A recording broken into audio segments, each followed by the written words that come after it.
What's the most important thing one can do in this country? Voting. Elections. That shapes this country. That decides where we're going to be headed in the future. But there's something more important, and it's called education. Educating ourselves and educating others. How was this country first educated? Some 400 years ago, a group of people, later to be known as the Pilgrims, came here to worship and serve God peacefully and undisturbed. That's how this country started. They did not just believe in God. They lived with God. They acknowledged His miracles on a regular basis.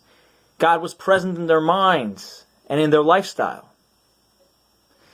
Later, to a certain degree, this continued. Many families in this country would say grace before meals, acknowledging God, whose food they're about to eat. But thousands of years before any of this, our ancestor Abraham, the first Jew, in the desert in southern Israel, had a great hostel where he graciously hosted people and fed them well and gave them places to stay.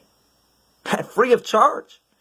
There was just one catch. When you would come to thank him for the meal, he would say, "Don't thank me, thank God. He created the world. He created the food you just ate." And they would say, "Abraham, that's primitive. Don't be silly." And he would say, "If you don't do that, I'm going to charge you what a good meal costs in the middle of the desert. That's a lot of money." Usually they would concede and thank God for the meal. Abraham was trying to educate them and teach them.